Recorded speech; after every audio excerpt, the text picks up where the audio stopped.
2 days ago, on August 2nd, 2026, something happened that every business leader operating in Europe needs to understand immediately.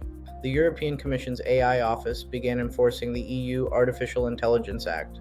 Not planning enforcement, not consulting on enforcement, enforcing. From this week, if your organization deploys a chatbot that doesn't tell users they are interacting with AI, you are in breach. If your marketing produces deepfake content without a label, you are in breach. If your AI systems generate content without machine-readable watermarks, you are in breach. And the penalties are not small. Up to 35 million euros or 7% of your global annual turnover for the most serious prohibited practices. Up to 15 million euros or 3% of global turnover for general purpose AI model violations. The EU AI Act is no longer a compliance project you are planning for. It is a legal obligation you are already subject to.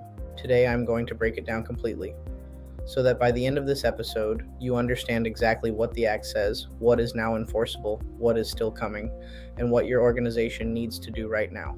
Tier 1. Unacceptable risk. Banned outright.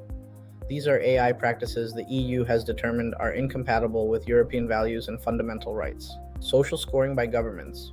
Real-time biometric surveillance in public spaces.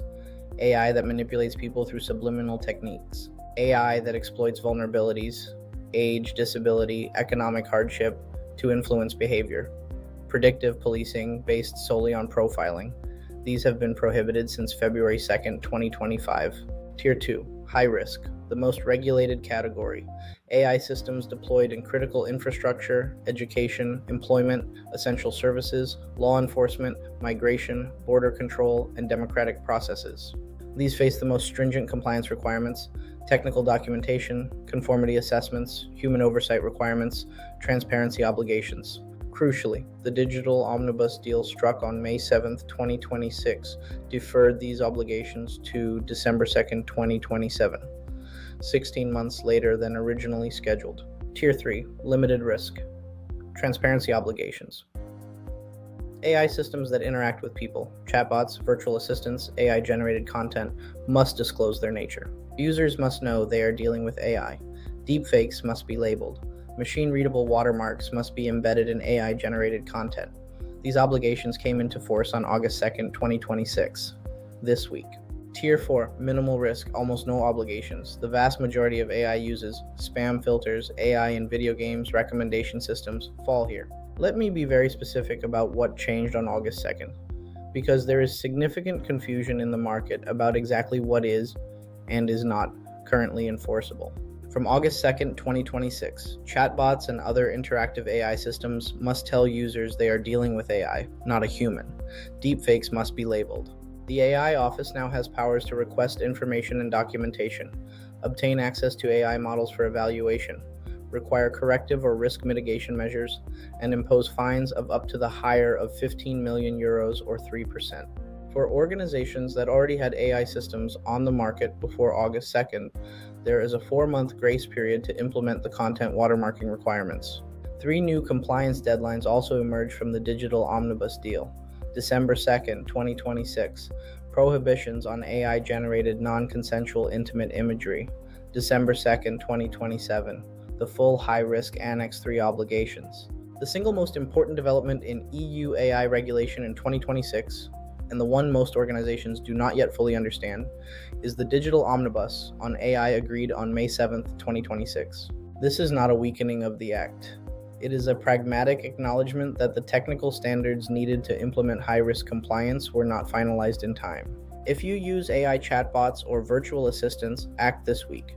The disclosure requirement is live. Every AI-powered interaction must clearly identify itself as AI. If you produce AI-generated content, audit your outputs. Images, videos, and audio must carry disclosure and machine-readable watermarks. That framework needs to exist now. If you deploy high-risk AI, use the extension wisely. Use that time to complete your AI system inventory, classify your systems correctly, and begin preparing technical documentation. If you are a GPA model provider, the penalties are active now. OpenAI, Anthropic, Google, and Mistral are now subject to the AI Office's enforcement powers. A question I get asked frequently: does the EU AI Act apply to UK organizations? The honest answer is, it depends on what you do. a UK company whose AI product is used by customers in France, Germany, or Ireland, is subject to the Act's requirements for those deployments. The UK is pursuing a sector-specific pro-innovation approach that gives UK businesses with European operations a dual compliance challenge. Understanding the Act is a commercial necessity. The EU AI Act is not the end of AI in Europe. It is the beginning of the chapter where AI in Europe has rules. For organizations that have prepared, those rules create certainty. The question is not whether you can comply. The question is whether you know which tier each of your AI systems falls into. If you are not sure, start the audit this week. Subscribe to SCircle for weekly coverage of AI regulation, AI platforms, and what the most important technology developments mean for business leaders. See you in the next one.